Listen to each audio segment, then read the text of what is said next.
Como les dije, amigos, en el video pasado, lo prometido es deuda.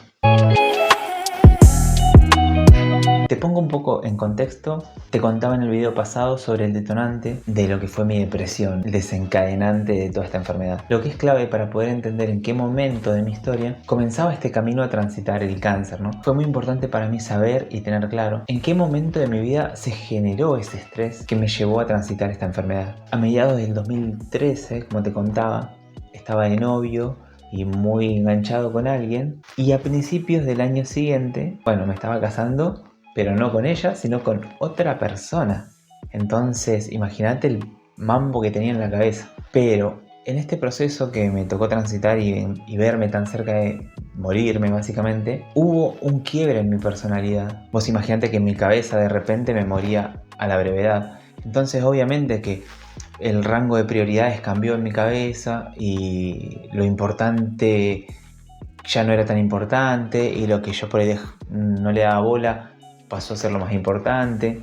Te cambia la mirada de todo, te analizas a vos mismo y a tus actitudes de otra manera. Entonces por eso quiero contarte el quiebre que hubo en mi personalidad, y hasta te diría como un renacer, bueno, o algo así, no sé, lo llamo de esta manera porque noto en mi personalidad grandes diferencias de cómo hoy pienso la vida y cómo incluso tomo mis decisiones a cómo las veía en aquel momento, por ejemplo, ¿no? En esos momentos como que había un montón de cosas que ni consideraba, ni tomaba en cuenta. Entonces, bueno, te pongo un poco en contexto de cómo era mi personalidad en aquel momento. El Gaby que tomaba esas decisiones, ¿no? De estar de novio a mitad de año del 13 y casarse al principio del 14 con otra persona. Con el tiempo me fui dando cuenta, me sentía obligado, o aquel Gaby se sentía obligado a cumplir ciertos mandatos sociales, incluso por sobre mis propias ganas o por sobre mis propios impulsos. Quiero esto, pero esto otro queda mejor ante los ojos de quienes yo consideraba autoridades, listo. Optaba por hacer eso y postergaba mis deseos, mis ganas, ¿no? Entonces reconozco en aquel Gabriel una persona muy estructurada. Y entre esas estructuras que tenía, había algo que era muy fuerte en mi adolescencia, que penetró muy fuerte, que fue la religión o la... Bueno, sí, la religión, digamos. Y empecé a regir mis pasos en base a lo que esta religión, o sea, los cabecillas, ¿no?, de esta religión, más o menos consensuaban qué estaba bien, qué estaba mal. Y bueno, yo consideraba que esa era la vara de lo que está bien, lo que está mal, ¿viste? Entonces uno pedía muchas veces, che, esto está bien, esto está mal, esto es pecado, esto no es pecado, porque tenías un montón de dudas en la adolescencia, ¿no? Entonces entre todas mis estructuras, lo que era la iglesia tenía un peso muy fuerte en mi manera de pensar y de tomar decisiones. Y ese dato es muy importante para lo que viene. Acordate que todo esto es a por qué tomé tal decisión del 13 al 14. En aquellas épocas de adolescente, empezaba a ver que yo tenía, 15, 16. ¿Qué pensaba? Voy para los 20, me estoy poniendo viejo y no di ni un beso, pensaba yo. No, pará. Y empezaba a ver que mi entorno se ponían de novios, qué sé yo, y yo también quería. Igual así lo codificaba yo, no quiere decir que todos lo veían así. No es que todos lo veían como yo, me imagino, espero que no. Entonces, bueno, yo te cuento mi experiencia y cómo veía yo. Entonces pensaba, bueno, voy a llegar a los 20 y... Porque yo lo que pensaba ponerle era en ponerla, no en que casarme y todo lo que conlleva casarse. Entonces en el entorno te decían, bueno, si tenés una novia, más de 2 años, no, porque ya te empezás a quemar, ¿viste? La querés empezar a poner, ¿qué el año? A los 10 minutos. Bueno, ese era todo el entorno al que yo respondía. Entonces, claro, 16 años, ¿y qué hago? Dios, mirá, chabón, voy para los 17 y no di ni un beso, guacho. ¿Qué onda con esto? Yo quiero una esposa. Y agarrado, hablando de esos males, en aquel momento un amigo me dice, bueno, mira, lo que puedes hacer es agarrás y tenés que serle específico a Dios. Vos agarrás y le preguntás, mira, quiero saber si fulanita es la mujer de mi vida. Y le pedís que venga con algo, ponele, no sé, una flor en el pelo, una prenda de alguna ropa así, que vos digas, bueno, esta, no sé, una pollera de flores. Y justo vino con pollera de flores, bueno, es para vos, me decía, ¿viste? Y bueno, hoy me causa gracia, lo veo con mucha ternura, pero se estaba formando mi personalidad y yo creía que tenía que hacer esos pasos para, bueno, para continuar creciendo en los caminos de la vida. Y digo, bueno, a mí me gusta fulanita. Y fulanita, estos días así que está medio fresquito, usa un buzo rojo. Bueno, le voy a pedir a Dios que venga con ese buzo rojo. Fui a la segura, ¿no? Y obviamente que vino con el buzo rojo porque no se lo sacaba ni para ir al baño. Entonces dije, bueno, Dios, gracias por la señal, es para mí, es el amor de mi vida. Y yo lo que pensaba era, yo entendía que en esa unión estaba Dios, porque fue la respuesta de Dios.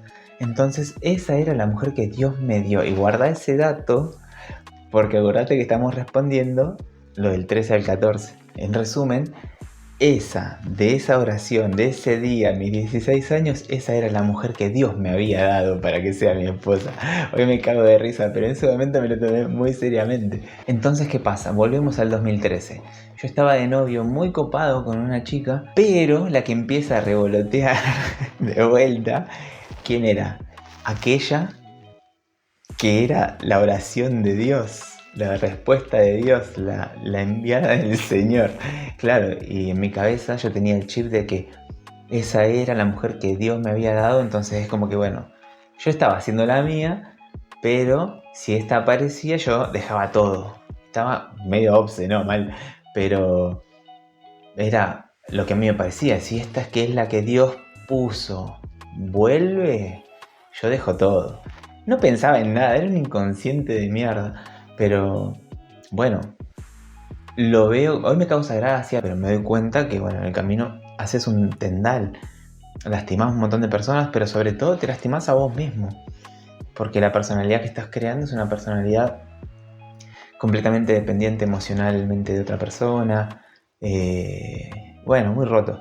Entonces, claro, yo de novio muy copado, la que quiere volver es ella, la enviada del Señor. Yo entendía que si le decía que no a ella, en un punto le decía que no a Dios, porque yo estaba más o menos bien, podía ya continuar solo. Pero decía, le estoy fallando a Dios. Tenía eso implantado en mi cabeza que bueno, de tantos años entró como una verdad absoluta. Y entre las grandes diferencias que hoy veo con aquella persona que fui, noto que en aquellas épocas mis decisiones como que digamos no estaban basadas en mi bienestar, por ejemplo, sino en cumplir ciertos mandatos sociales, y lo que terminaba haciendo era que me postergaba a mí mismo. Yo la realidad es que no me quería casar, la realidad es que se la quería poner. No pensaba con 17 años no tenía la más puta idea de lo que era ser un pilar de una familia, no tenía la menor idea. Mirá si seriamente, o sea, no lo pensaba, la quería poner. Y ese era el impulso. Y esto lo entiendo porque tuve que llegar hasta casi morirme para hacerme cargo y entender que era más fácil decidir de esa manera, con esas estructuras, entre comillas, porque al momento del fracaso tenía la coartada perfecta para liberar mi culpa por ahí y no hacerme cargo de que en mi vida las decisiones las tomo yo para mí. Entiendo que ese Gaby estaba conformado por un montón de creencias que lo hacían ver que lo que estaba haciendo era lo correcto. A la que le rompiste el corazón no lo va a entender. De hecho no lo entendía yo. Hoy a la distancia lo veo. Y veo que en aquel momento yo hice lo que creía que era correcto.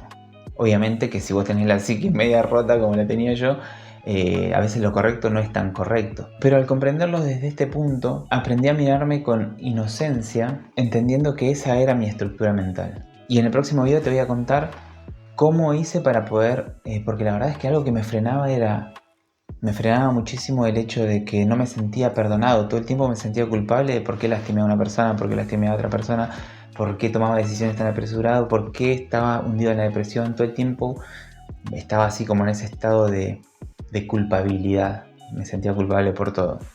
Así que en el próximo video te voy a contar cómo entendí el perdón desde una perspectiva diferente a la manera de entender el perdón que tenía antes.